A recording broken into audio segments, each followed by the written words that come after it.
अगर आप company change करना चाहते हो तो उसका अलग प्रोसेस है और वो वहाँ रहते हुए नहीं किया जा सकता है। मतलब जब तक आपने उस कंपनी से H1B वीज़ा ले रखा है उस कंपनी के थ्रू, तब तक उसी में काम करना पड़ेगा। अब आते हैं कि इससे अमेरिका पे शॉर्ट टर्म और लॉन्ग टर्म में क्या फ़र्क पड़ने वाला है, क्या बेनिफिट या नुकसान होने वाला है। अमेरिका ने H1B वीज़ा फीस $1000 से बढ़ा करके $1,00,000 कर दिया है। तो सवाल उठता है कि क्या भारतीय प्रोफेशनल्स जो अमेरिका जाने के लिए ललायत रहते थे, क्या वो अमेरिका में नौकरी कर पाएंगे। सवाल उठता है कि इससे जो इंटरनेशनल लेवल पे भारत की पोजीशन है वो कैसे चेंज होने वाली है, कैसे बदलने वाली है, क्योंकि भारत बहुत ज़्यादा डीलिंग्स अमेरिका के साथ करता है। तो आज हम यहाँ पे 3-4 बिंदु पे डिस्कशन करेंगे।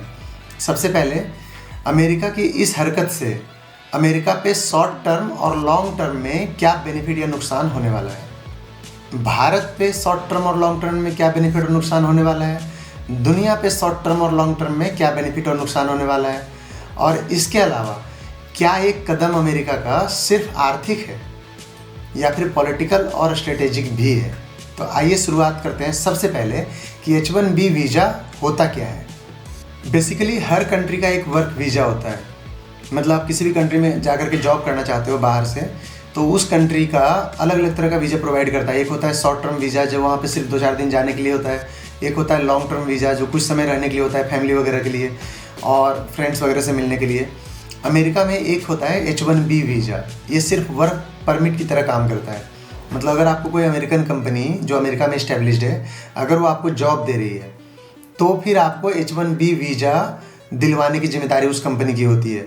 मतलब आपको H1B वीज़ा दिया जाएगा जिसके तहत आप अमेरिका जाओगे और वहाँ जा कर के उसी कंपनी में जॉब कर सकते हो जिसने आपको H1B वीज़ा दिलवाया है। अगर आप कंपनी चेंज करना चाहते हो तो उसका अलग प्रोसेस है और वो वहाँ रहते हुए नहीं किया जा सकता है। मतलब जब तक आपने उस कंपनी से H1B वीज़ा ले रखा है उस कंपनी के थ्रू, तब तक उसी में काम करना पड़ेगा। तो ये है H1B वीज़ा। ये basically engineering, IT, technology sector वगैरह में दिया जाता है। इससे जो फॉरेन प्रोफेशनल्स हैं अमेरिका में जाकर के जॉब कर सकते हैं और जनरली अमेरिकन कंपनीज इसको हाईली स्किल्ड लेबर को बाहर से मंगा करके अमेरिका में काम करवाने के लिए यूज करती है। सवाल उठता है कि इसकी ज़रूरत क्यों पड़ती है। ज़रूरत इसलिए पड़ती है क्योंकि अमेरिकन लेबर बहुत ही ज़्यादा कॉस्टली है। मतलब अगर ये IT companies same labour America से हायर करेगी तो इनको मे बी 4 गुना, 5 गुना या 10 गुना कॉस्टली पड़ेगा और वो उतने स्किल्ड भी नहीं होंगे। अमेरिका की 10% पॉपुलेशन है जो ठीक ठाक स्किल्ड है, बाकी 90% पॉपुलेशन एक्सट्रीमली डम मानी जाती है। मतलब वो किसी लायक नहीं होते हैं most of the skilled workforce के लिए। वैसे में ये जो कंपनीज हैं ये बाहर से स्किल मंगाना प्रेफर करते हैं। ना सिर्फ वो सस्ता पड़ता है बल्कि वो ज़्यादा स्किल्ड भी होते हैं अमेरिकन लेबर के कंपैरिजन में। तो ये कारण है कि कंपनी H1B वीज़ा भर भर के देना प्रेफर करती है। तो अब सवाल उठता है कि जब H1B वीज़ा इतना इम्पॉर्टेंट है तो अभी इसमें जो चेंजेस किए गए हैं वो क्यों किए गए हैं। मतलब $1000 वीज़ा फीस का मतलब होता है लगभग 90,000 रुपया इंडियन रुपीज़ में अगर हम बात करें तो, और $1,00,000 का मतलब हो गया 90 लाख रुपये। मतलब अचानक से 90,000 रुपये से 90 लाख रुपये तक इस वीज़ा फीस को कर दिया गया है।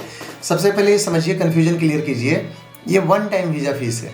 इसमें काफ़ी कन्फ्यूजन हो रहा है कि कहीं ये साल दर साल नहीं देना पड़ेगा, हर बार री एंट्री होगी तो हर बार नहीं देना पड़ेगा। नहीं है, वैसा नहीं है। ना तो ये सालाना है और ना तो ये हर बार US में एंट्री करने पर देना पड़ेगा। H1B वीज़ा फीस जो ट्रंप ने बढ़ा करके $1,00,000 किया है, मतलब लगभग 90 लाख रुपये, वो आपको 1 टाइम देना पड़ेगा और वो नए एप्लीकेंट्स के लिए है। अगर आप ऑलरेडी US में वर्किंग हैं तो आप पे अप्लाई नहीं हो रहा है। आपने ऑलरेडी H1B वीज़ा ले करके US में जॉब कर रहे हो तो आप पे अप्लाई नहीं हो रहा है। बट अगर कोई नया बंदा जाना चाहता है तो उसके लिए $1,00,000 की उसको फीस देनी पड़ेगी। ट्रंप का लॉजिक ये था इसको देने के पीछे कि इससे इनकम बढ़ेगा और एक्सट्रीमली स्किल्ड लोग को ही अमेरिका में बुलाया जाएगा। इसके इम्प्लीकेशन पे हम लोग लास्ट में डिस्कशन करेंगे। तो सबसे पहले तो आते हैं कि H1B वीज़ा फीस को बढ़ा के $1,000 से $1,00,000 किया है और ये क्या है, ये अभी तक हमें क्लियर हो चुका है। अब आते हैं कि इससे अमेरिका पे शॉर्ट टर्म और लॉन्ग टर्म में क्या फ़र्क पड़ने वाला है, क्या बेनिफिट या नुकसान होने वाला है। तो उससे पहले आप पिछले साल का डेटा लीजिए, मतलब कि सितंबर 2023 से सितंबर 2024 का डेटा। अमेरिका ने करीब करीब 4 लाख H1B वीज़ा इशू किया था। उसमें से 72% वीज़ा सिर्फ इंडियंस को मिला था। मतलब आप समझ सकते हो कि टोटल वर्क फोर्स जो अमेरिका ने मंगाया है बाहर से वो था 4 लाख न्यू वर्क फोर्स। और उस एक साल में सितंबर 2023 से सितंबर 2024 के बीच में उस एक साल में 4 लाख वर्कफोर्स, स्किल्ड वर्कफोर्स जो अमेरिका ने बाहर से मंगाया, उसमें सिर्फ इंडिया से मंगाया था 72%, 72.3%। 11% के करीब चाइना से मंगाया था। मतलब 83-84% सिर्फ 2 कंट्री से मंगाया है। बाकी जो 15-16% है वो नाइजीरिया वगैरह, मतलब कुछ अफ्रीकन कंट्रीज है और कुछ दूसरे कंट्रीज है, वहाँ से इन्होंने वर्कफोर्स मंगाए थे। तो अब H1B वीज़ा फीस जो चेंज किया है उससे सबसे ज़्यादा असर भी तो इंडिया पे ही पड़ने वाला है, क्योंकि इंडिया 70-75% तक इसको कवर कर रहा था। अब है कि ट्रम्प ऐसा करके अमेरिका को क्या फ़ायदा देना चाह रहा है। जो ट्रम्प का एक्सक्यूज है, जो ट्रम्प का पॉइंट है वो ये है कि ऐसा करने से एक्सट्रीमली टैलेंटेड लोग ही अमेरिका में आएंगे। जो लो टैलेंटेड लोग हैं, कम टैलेंटेड लोग हैं, वो अमेरिका में नहीं आएंगे। और इससे अमेरिकन लोगों को ज़्यादा रोज़गार दिया जाएगा। मतलब जो कम टैलेंट वाले रोज़गार हैं वो बाहर से लोगों को मंगा के सस्ते में देने की बजाय अमेरिकन कंपनी उसको अमेरिकन लोगों को देगी। इससे अमेरिकन लोगों का रोज़गार बढ़ेगा। इसको हम लोग थोड़ा सा अच्छे से समझते हैं। बाहर से जो लोग मंगाए जाते हैं वो लोग लगभग 1/4 से लेके 1/10 तक की सैलरी में जॉब करते हैं। मतलब अगर फेसबुक है, मेटा, अगर एप्पल है, अगर अमेजन वगैरह है, अगर ये लोग बाहर से लोगों को मंगाने की बजाय अमेरिकन लोगों को ही रोज़गार देना शुरू कर देंगे जैसा कि ट्रम्प चाहता है, तो इनको सैलरी 4 से 6 गुना या 10 गुना तक ज़्यादा देना पड़ सकता है। मतलब अगर अभी $2000 दे के काम चला रहे हैं बाहर के लोगों को, तो वहाँ के लोगों को इनको $10,000, $20,000 ऐसे देना पड़ सकता है। और ये भी वहाँ के लोगों के लिए पर्याप्त नहीं होगा। एंड रही बात जहाँ तक स्किल्ड की, तो ऐसा ज़रूरी नहीं है कि वहाँ के लोग स्किल के मामले में इस लेवल पे होंगे जितना बाहर के लोग हैं। आप सभ्यता उठा के देख लीजिए। ब्रिटेन जब राइज किया था तो उससे पहले कुस्तुनतुनिया से हज़ारों की संख्या में टैलेंटेड स्कॉलर्स ब्रिटेन में जाके बसे थे। तब ब्रिटेन में इंडस्ट्रियल रिवोल्यूशन आया था। अनलिमिटेड इन्वेंशंस किए थे इन्होंने। किसी भी सभ्यता के राइज करने के पीछे टैलेंट का बहुत ज़्यादा रोल रहा है। अमेरिका 19th सेंचुरी से दुनिया भर से टैलेंट मंगा के अपने यहाँ पे रख रहा है। स्किल्ड लोग को मंगाता है, अच्छी सैलरी दे करके अच्छी लाइफ स्टाइल देता है, और इसकी वजह से अमेरिका दुनिया को पछाड़े हुए था। अब अगर ये टैलेंट को रोकता है ट्रम्प बाहर से आने से, तो यहाँ पे कुछ कंट्रीज जैसे कि भारत हो गए, चाइना तो ऑलरेडी अपना एडवांटेज ले चुका है, भारत, ब्राज़ील जैसे कंट्रीज के लिए बहुत बड़ा अपॉर्चुनिटी खुल रहा है। भारत की सबसे बड़ी समस्या यही रही है स्टार्टिंग से कि भारत अपना ब्रेन ड्रेन टैलेंट को रोक नहीं पा रहा है 80s से 70s से। मतलब भारत के मैक्सिमम टैलेंटेड लोग अच्छी सैलरी और अच्छी लाइफ स्टाइल के तलाश में अमेरिका या दूसरे कंट्रीज निकल जाते हैं, और ज़्यादातर अमेरिका निकल जाते हैं। अगर अमेरिका ये हरकत करता है तो इससे अमेरिका को तो जो फ़ायदा होगा नहीं होगा अभी हम समझ लेंगे, बट भारत को काफ़ी फ़ायदा होने वाला है। अब आते हैं कि अमेरिका को क्या बेनिफिट होगा। तो ट्रम्प का लॉजिक है कि अमेरिका को बहुत फ़ायदा होगा कैश के मामलों में, क्योंकि उनको काफ़ी कैश आएगा। एक, अगर मैं अपना ओपिनियन बताऊं तो एक महज कोरी बकवास है।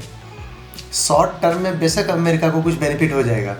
तो अमेरिका, मुझे ये यहाँ पे क्लियर नहीं हो पाता है कि अमेरिका ऐसा कर क्यों रहा है।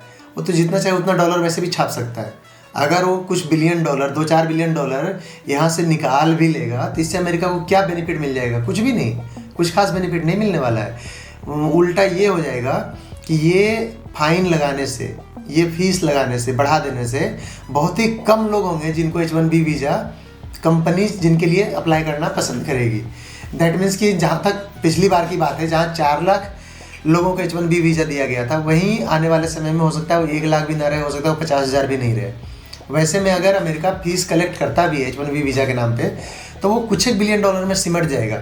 तो इनिशियल बूस्ट तो अमेरिका को मिल जाएगा, बट लॉन्ग टर्म में अमेरिका को बहुत भारी नुकसान उठाना पड़ेगा, क्योंकि अमेरिका में टैलेंट का आना लगभग रुक सा जाएगा। और न सिर्फ वो टैलेंट रुकेगा, बल्कि इस एक्सट्रीमली कॉम्पिटिटिव वर्ल्ड में वो टैलेंट दूसरी जगह शिफ्ट हो जाएगा। मतलब इंडिया का टैलेंट आप कह सकते हो कि इंडिया में रह जाएगा ज़्यादातर। अब आप सोचो, इंडिया की एकमात्र मजबूरी रही है पिछले 15-20 सालों से कि इंडिया के पास टैलेंट रुकता नहीं है, भाग जा रहा है। बाकी मैक्सिमम मामलों में इंडिया कवर अप कर लिया है। अगर इंडिया के पास अपना टैलेंट रुक जाता है, रह जाता है, तो हार्डली 10 से 20 साल लगने की संभावना होगी, और इंडिया हर फील्ड में यूएसए को तो कम से कम पछाड़ चुका होगा, चाइना का पता नहीं। तो ये है यूएसए का। शॉर्ट टर्म में थोड़ी सी बेनिफिट है, शॉर्ट टर्म में भी ज़्यादा बेनिफिट नहीं है। और लॉन्ग टर्म में यूएस बुरी तरह से लूज करने वाला है, एज लूज कर जाएगा, धार लूज कर जाएगा यूएस जो अमेरिकन ड्रीम है वो made in China, made in India है। अमेरिकन जो ड्रीम है वो dream made by engineers of India है। अगर अमेरिका इंडियन इंजीनियर्स को रोक देता है, चाइनीज गुड्स को रोक देता है अपने आने से, तो अमेरिकन ड्रीम हमेशा के लिए किल हो जाएगा। ये तो है मोस्ट प्रोबेबल सिचुएशन। तो ये असर हुआ अमेरिका पे। अब समझते हैं कि इससे भारत पे क्या असर पड़ने वाला है शॉर्ट टर्म और लॉन्ग टर्म में। शॉर्ट टर्म में भारत को काफ़ी नुकसान हो जाएगा, मतलब यहाँ पे एक तरह से अफरा तफरी मच जाएगी, और वो मच चुकी है। अफरा तफरी इसलिए मच जाएगी क्योंकि भारत के लोग अमेरिकन ड्रीम पाले हुए रहते हैं। यहाँ पे लोगों का पढ़ लिख के अमेरिका शिफ्ट होना सपना होता है कि वहाँ जाएंगे, ज़्यादा ज़मीनें हैं, खुला है, सेफ्टी है, सिक्योरिटी, अमेरिका में जाके रहेंगे, अच्छी सैलरी मिलेगी, अच्छी लाइफस्टाइल मिलेगी, ये सोच करके लोग अमेरिका जाना पसंद करते हैं। तो यहाँ तो अफरा तफरी मच जाएगी कि अब 90% लोग तो जा ही नहीं पाएंगे इस तरह से H1B वीज़ा लेकर के। 90-95% लोगों को अब मिलेगा ही नहीं। तो यहाँ पे शॉर्ट टर्म में नुकसान होगा, बट लॉन्ग टर्म में बहुत ज़्यादा बेनिफिट होने वाला है भारत को, क्योंकि जब इंडियन टैलेंट इंडिया में रहेगा, और इंडिया अभी एक बर्जियनिंग इकोनॉमी है, मतलब बुरी तरह से आगे बढ़ रहा है इंडिया। वैसे में यहाँ पे जस्ट एक कमी जो टैलेंट की रह रही है, अगर वो टैलेंट यहाँ का यहाँ रुक जाता है तो भारत 10 से 20 सालों में वो सारा कवर अप कर लेगा जो भारत को नुकसान हुआ है पिछला 200-300-500 साल में। सो भारत के लिए बहुत बड़ा विन होगा, और अमेरिका के लिए बहुत बड़ा लूज वाला सिचुएशन होने वाला है ये लॉन्ग टर्म में। शॉर्ट टर्म में अमेरिका को थोड़ा सा बेनिफिट होगा और भारत को ज़्यादा नुकसान होगा शॉर्ट टर्म में। ये है शॉर्ट टर्म और लॉन्ग टर्म में इंडिया और भारत की पोजीशन। अगर दुनिया की बात करें तो दुनिया पे कुछ खास फर्क नहीं पड़ने वाला है। भारत के बाद सेकंड नंबर पे जो सबसे ज़्यादा H1B वीज़ा दिया जाता है वो है चाइनीज़ को। चाइनीज़ लोग अमेरिका पे नहीं के बराबर डिपेंडेंट है, एटलीस्ट टैलेंट के मामलों में। एंड चाइना अपने ज़्यादा ब्रांड अमेरिका में होने भी नहीं देता है, मतलब चाइना की मैक्सिमम टैलेंट चाइना में ही रहती है। तो इससे चाइना को कुछ खास फर्क नहीं पड़ने वाला है। बाकी कंट्री छोटे मोटे नाइजीरिया वगैरह हैं, तो इन सबसे 1-8% भी ये लोग कवर नहीं करते हैं टोटल वीज़ा का। हाँ, ऐसा हो सकता है कि जो एक्सट्रीमली टैलेंटेड लोग नाइजीरिया वगैरह में होंगे तो उनको तो वैसे भी वीज़ा मिल ही जाता है। तो यहाँ पे कुछ खास संभावनाएं नहीं है, मतलब बाकी दुनिया पे इसका कुछ खास इम्पैक्ट पड़ने वाला भी नहीं है, वो लॉन्ग टर्म हो या शॉर्ट टर्म हो। अब सवाल उठता है कि क्या ये सिर्फ आर्थिक बॉल गेम था ट्रम्प का, या फिर एक स्ट्रेटेजिक और पॉलिटिकल मैसेज भी है? ये सबसे इम्पॉर्टेंट सवाल है, और इसका जवाब है कि ये सिर्फ आर्थिक नहीं है। बेसिकली ट्रम्प ने इसलिए ये वीज़ा फीस नहीं बढ़ाया है ताकि लोकल लोगों को रोज़गार में बढ़ावा दे सके, जैसा वो क्लेम कर रहा है, या फिर इंडियंस को में से सिर्फ टैलेंटेड लोगों को बुलाया जा सके, जैसा वो क्लेम कर रहा है। ऑब्वियसली ऐसा होगा और कुछ हद तक होगा, बट सच्चाई कुछ और है। रीड बिटवीन द लाइन्स अगर किया जाए तो ये समझ में आता है कि ट्रम्प बुरी तरह से चिढ़ा हुआ है। और मैं बार बार ये बात बताता हूँ, ट्रम्प के चिढ़ने की जो वजह है वो बहुत ही क्लियर है। अमेरिका इंडिया को राइवल मान के चल रहा था 2050 तक। अमेरिका शुरू से मान करके चल रहा था कि इंडिया 2050 तक आते आते कंपटीशन देने लायक हो जाएगा अगर इंडिया में स्टेबल सरकार रही तो। बट ऑपरेशन सिंदूर के बाद से टाइमलाइन शिफ्ट हो गया, सारा कुछ चेंज हो गया। अमेरिका को आइडिया भी नहीं था कि भारत इस लेवल की तैयारी करके बैठ गया है मोदी के आने के 11 सालों में। अमेरिका को आइडिया नहीं था कि भारत इतना ज़्यादा स्ट्रेटेजिकली अटैक कर सकता है, इतना ज़्यादा टू द पॉइंट अटैक कर सकता है। भारत के पास ऐसे वेपन्स हैं जो 100 मीटर नीचे बंकर को तोड़ करके उसको डैमेज कर सके। अमेरिका जो कहा जाता है कि अपना परमाणु हथियार आधा पाकिस्तान में रखे हुए था ताकि अगर कल को रसिया वगैरह से इशू हो तो बहुत जल्दी से यहाँ से अटैक भी किया जा सके, और दूसरा अगर वो परमाणु बम किसी वजह से फट भी जाए, बर्बाद भी हो जाए, रिसाव भी हो जाए, तो उससे सिर्फ साउथ एशिया को डैमेज होगा, अमेरिका सेफ रहेगा। ये सोच के अमेरिका ने अपना सारा परमाणु बम, आधा परमाणु बम पाकिस्तान जैसे कचरा कंट्री में रख रखा था। उसको लगता था कि दुनिया को पता नहीं है। भारत ने न सिर्फ पता लगाया बल्कि उनको काफ़ी हद तक डैमेज कर दिया है, मतलब वो रखने लायक तो अब नहीं छोड़ा है। और अगर अमेरिका कंटिन्यू करता है पाकिस्तान में अपना परमाणु बम रखे रहना, तो ऐसा हो सकता है फ्यूचर में कभी भी किसी से झड़प भी होगा तो सबसे पहले पाकिस्तान को उड़ा देगा। अमेरिका अपने आधे या उससे भी ज़्यादा परमाणु बम से हाथ धो बैठेगा। तो ऑब्वियस सी बात है अगले कुछ सालों में अमेरिका यहाँ से परमाणु बम शिफ्ट करने वाला है, जिस पे थ्योरी दिए जाते हैं कि पाकिस्तान ने कभी परमाणु बम बनाया ही नहीं था, अमेरिका ने जो रखने के लिए दिया था उसी की टेस्टिंग करके भारत पे दौर जमाता रहता था।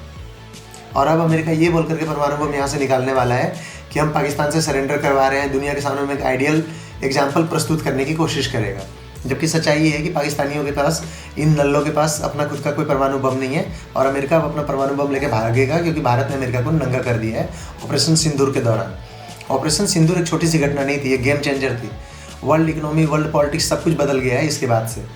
ट्रम्प पर्सनली इसलिए भी बौखलाया हुआ है। इसके अलावा ये तो चलो नेशनल इंटरेस्ट हो गया, अमेरिका का नुकसान हुआ, इसके अलावा ट्रम्प इसलिए भी बौखलाया हुआ है इंडिया से क्योंकि ट्रम्प क्रेडिट लेना चाहता था। ट्रम्प को नोबेल पीस प्राइज चाहिए था, दुनिया में नाम कमाना था कि बहुत बड़ा पीस मेकर है, और इसके लिए वो क्रेडिट ले जाना चाहता था, जिसके लिए वो चाहता था कि उसने जो झूठ बोला कि मैंने सीज फायर कराया इंडिया और पाकिस्तान के बीच में, मतलब एक आध लाइन उसने अपने वाइस प्रेसिडेंट को बोला, वाइस प्रेसिडेंट ने एक बार कॉल लगा दिया, वो इसको ऐसे यूज़ करना चाहता था कि इससे अमेरिका ने ही सारा कुछ किया है, अमेरिका को क्रेडिट मिल जाए, ट्रम्प को क्रेडिट मिल जाए और मोदी ट्रम्प को रेफर कर दे नोबेल पीस प्राइज के लिए। इनमें से कुछ भी नहीं हुआ, उल्टा मोदी ने ट्रम्प को क्रेडिट देने से भी मना कर दिया, और तब से ट्रम्प बौखलाया हुआ है कि ना सिर्फ हमें नंगा कर दिया है बल्कि मुझे नॉमिनेट भी नहीं किया और मुझे क्रेडिट भी नहीं देना चाहता है। तब से ट्रम्प बौखलाया हुआ अलग अलग तरह से ड्रामे करता रहता है, कभी 50% टैरिफ लगा दे रहा है, तो कभी भारत को बोलता है कि डेड इकोनॉमी है, बौखलाया हुआ सा, मतलब खिसियानी बिल्ली खंबा नोचे वाली हालत चल रही है।